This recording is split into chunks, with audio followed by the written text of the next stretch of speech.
Dan saudara, KPU mengumpulkan anggota divisi hukum membahas persiapan menghadapi gugatan sengketa pemilu 2024. Sebelumnya tim hukum pasangan Anies Baswedan Muhaimin Iskandar dan Ganjar Pranowo Mahfud MD telah melayangkan gugatan pemilu 2024 ke Mahkamah Konstitusi. Selesai perolehan pemilu 2024 resmi diumumkan. Kini, perselisihan hasil pemilihan umum atau PHPU di Mahkamah Konstitusi menjadi fokus Komisi Pemilihan Umum. Minggu malam, KPU melakukan rapat koordinasi anggota divisi hukum. Tujuannya membahas persiapan menghadapi gugatan sengketa pemilu yang telah dilayangkan tim hukum pasangan Anies Baswedan, Muhaimin Iskandar, dan Ganjar Pranowo Mahfud MD ke MK. Meski tidak semua KPU tingkat kabupaten kota, provinsi menjadi pihak sengketa, tetapi persiapan tetap harus dilakukan. Saat ini, KPU telah menyiapkan sejumlah advokat untuk menjadi kuasa hukum KPU dalam menghadapi persidangan di Mahkamah Konstitusi. Ini KPU mengumpulkan KPU provinsi dan KPU kabupaten kota seluruh Indonesia untuk mempersiapkan persidangan dalam sengketa hasil pemilu di Mahkamah Konstitusi. Kami juga sudah menyiapkan sejumlah advokat yang nanti akan menjadi kuasa hukum KPU dalam persidangan di Mahkamah Konstitusi.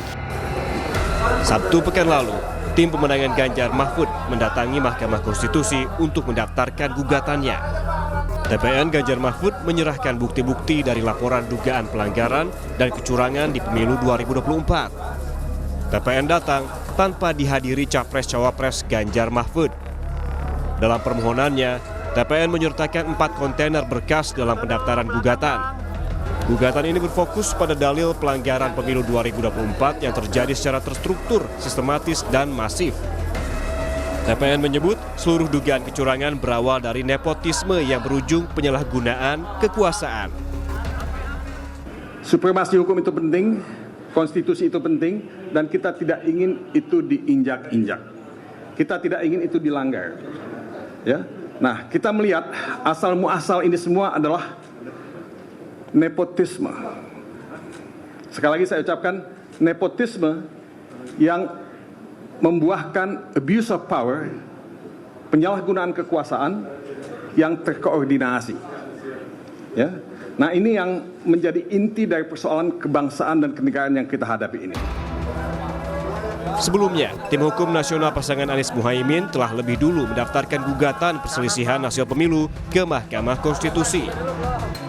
Ketua tim hukum Amin menyebut permohonan gugatan hasil Pilpres ke MK dilengkapi dengan bukti dan sejumlah saksi.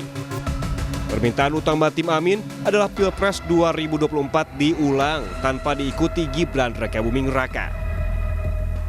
Calon wakil presiden ini adalah anak seorang presiden, sehingga membawa dampak yang begitu luar biasanya. Nah, dampak inilah yang kami uraikan.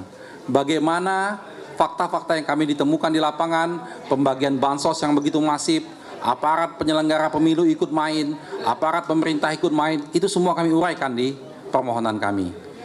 Jadi seandainya nanti ini diterima sebagai satu argumen yang kuat oleh Mahkamah Konstitusi, tentunya kami mengharapkan dilakukan pemungutan suara ulang tanpa diikutin oleh calon wakil presiden 002.